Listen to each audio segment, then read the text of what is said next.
Booktube, it's Louise the Big Head Bookworm. Lovely to see you. Hope you are well. I'm feeling particularly big haired today, I will admit. My hair is channeling the 1970s. That's what it feels like to me. I feel like I've got a 1970s bouffant look, which is fabulous. I mean, every week should have some 1970s in it. Surely I was a baby in the 1970s. I didn't have this hair, but you know, I can still hark back. I'm here with my midweek reads. I'd love to do Friday reads. I quite often watch everybody's Friday reads, wishing that I could be involved. However, Fridays is just not one of those days that I could regularly do it. However, I thought to myself, midweek, you know, that could be Tuesday, Wednesday or Thursday. You know, I've got options there. And I have found that when it comes to the wrap-ups, I'm having to gabble my way through reviewing some books. Or, let's be honest, I've forgotten what they were about. I can only give you kind of highlights of it. So I thought I'll actually try and talk about the books when I remember them. Woohoo! What an idea. I know, crazy. So let's get straight to it. So these are the books that I have read since I last saw you and am currently reading as well, so that you can know what I am feasting my eyes on. So the first book I finished was Peter May's The Firemaker. This is the first in his China series. So it's a China thriller. It's a bit of a chunker, I will admit. It's what, 600 and pages long? No, it's not. It's 500. 530 pages. So it's a bit of a chunky thriller. I picked it up as one of those that I could just read anywhere, that it didn't matter if I was in the hospice or a hospital or a nursing home, which we are now doing. We're now doing nursing homes. It's getting that good. It's looking that promising. So I could read this wherever I was. It is a thriller, a police detective story, and there's a police detective and a forensic pathologist that come together and work.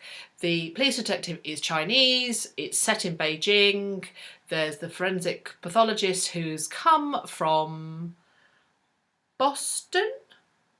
No, I'm making that up. It's not Boston, is it? I think somewhere like Boston. And she has taken the post very quickly on a whim to escape her life in America, which you find out about later on in the book. And it takes away from there. So at the beginning of the book, Peter May does a foreword where he tells you about all the research he did, and what a long time coming this book was, because he was fascinated in China and he was going to China and had all these ideas and what a closed society it was, and he couldn't get into it. And I was reading it thinking, well, this is fascinating, Peter, and I am impressed with the amount of research that you're doing. Is there any chance we could start the book? But I now understand why he did it, because he wanted to give you the idea of it being authentic, and it really reads that way. So, for example, when I was reading 6-4, which is behind me, excuse me, it's right there, and one of the reasons why I struggled to get into it to begin with, because it was a translated fiction from Japan, and it's such a different culture from the culture that I live in, the Western culture of just outside Cambridge. And this had exactly the same feeling. It took me a little while to get into it because the culture felt so different, because it was so immersive into the 1990s Beijing culture. And it is so different from where I live. And I could understand how the forensic pathologist was finding everything so difficult.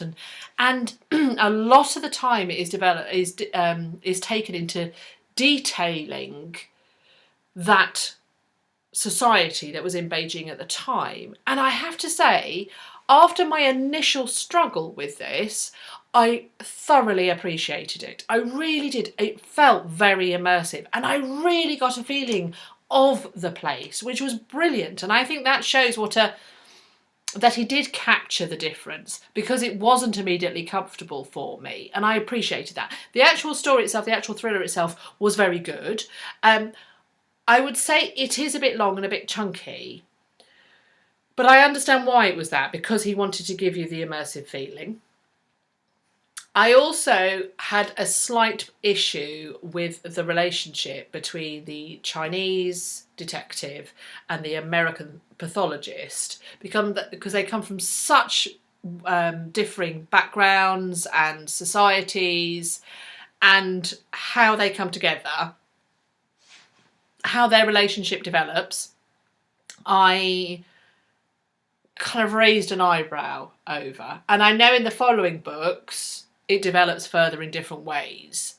So that was the only thing, though, because it takes place over something like 4 or 5 days. I did really enjoy it. I really enjoyed it. I enjoyed it way more than I thought I was going to. So would I recommend it? Yes. But with the caveat that the relationship between the two of them wasn't that good. As a thriller, I was totally gripped. I stopped doing other stuff so that I could read it. It was that kind of book that once I got into it, I was like, right, no, everybody shut up. I'm reading this because I want to know what happened. And it was a page turner, which is what you want from a thriller. So thumbs up. Thumbs up for Peter May. Well done, Peter. I did appreciate all the stuff you did. You did very well. Very proud of you. So there we go. Peter May, the Firemaker. So I am now on the lookout for The Fourth Sacrifice. That's number 2 in the series, and I am going to try and read them in this sequence because I think that will make a difference. So, hurrah! So I should put that there. Well done, you. The other book I read was Courtney Milan's The Duchess War. A bit of a difference. Oh yes. So I read this on my e-reader. So this is book 1 of the Brothers Sinister series. It's a Regency romance. It's a romp. It's quite adult. There is sauce. There is steam. Oh yes. Oh yes. And I really liked this. I have to say, I really liked this. When I wanted to kind of leave my world and not be involved in the day-to-day running of my world, this was great. I have to say, I thoroughly enjoyed it. You know, it doesn't kind of live with you as Regency romances go, and not entirely believable, but I didn't want it to be believable. So for a bit of escapist, silly romance fun, then Courtney Milan's The Duchess War was great. I really liked the hero, whose name I have forgotten, which doesn't say good stuff for him, but I did really like him. I thought he was great. He wasn't all I am the wonder, you know. He just had a little bit more reserve about him, a little bit more to him as a character, and I really liked it. So altogether, it was really good. So I can recommend that for a good romance read. Courtney Milan's The Duchess War. So what am I reading? Oh, listening-wise, I have listened to Agatha Christie's After the Funeral, which is an Hercule Poirot. This was a bit of a slow one. This is one of her later Poirots. And it takes a bit too long to get into Poirot. So it's a cosy crime mystery. There's a funeral. Cora Lanscombe has always been tactless, but her well-bred family chose to ignore the remarks she made after her brother's funeral. He was murdered, wasn't he? They remembered it the next day when Cora was murdered with a hatchet. So that's what it is. It's a Poirot. It takes a bit too long for Poirot to come into it for my liking, which is something that does happen with her later books.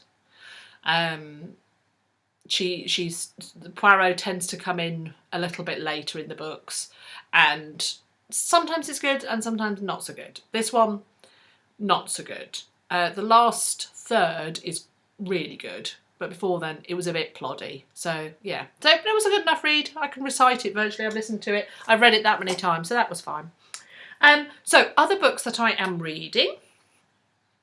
I am about 60% of the way through Brilliance by Marcus Saki, which is book 1 of the Brilliance trilogy, which is a science fiction set in an alternative now, where there are children being born who are brilliants, and this started in the 1980s, and so the first wave of them are now adults, and the society is being torn between abnorms, i.e. the brilliants, the genius-like children or the genius-like adults, and norms.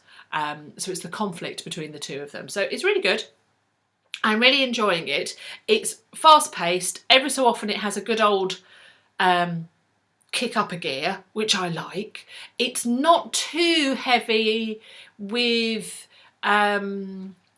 explaining, which is quite good. It is quite plot driven. So if you like your science fiction full of technology and full of explanation and deep thought, no. It's more of your thriller sci-fi. So it's got a lot of pace to it. But there's enough sci-fi-ness, there's enough kind of questions that's keeping me going as well. So I think I am enjoying it. Is it brilliantly written? Well, no. But am I needing that at the moment? No. So I'm okay about that. So I'm about 60% of the way through that. And I picked up today, I'm going to arch my eyebrow, Soulless by Gail Carriger, because I've been wanting to pick this up, and then I was stuck without a book and I had this in my bag, and so I picked this up. And I'm only how far am I? I'm 22 pages in, so I have literally only just started this. But it sounds very arch, is the feeling that I'm getting. So it's set in a steampunk Victorian England. It's a paranormal thriller. I'm sensing a bit of a romance, maybe, but it feels like I should be reading it with an arched eyebrow. It seems very arch. But I'm liking the style of it so far, so I shall let you know how I get along with that. So those are my two at the moment that I'm reading. There we go. That is my midweek reads. I think that went all right. What would we give me? I'm thinking, I'm going to put that there. I like this. I can see myself doing this on a regular basis. Hopefully I'll have enough books to talk about, otherwise that'll be a bit dull. What are you reading? I'm still reading Brilliance. I'm still reading Soulless. No, I can't see that happening. How are you, BookTube? Are you well? Are you having a good week? We've got sun. You know, I said we had grey the other day. We've got sun today, so that's nice. That's brightened me up. Yes, well, I shall love you and leave you, BookTube. This has been lovely. Let's do it again. Bye.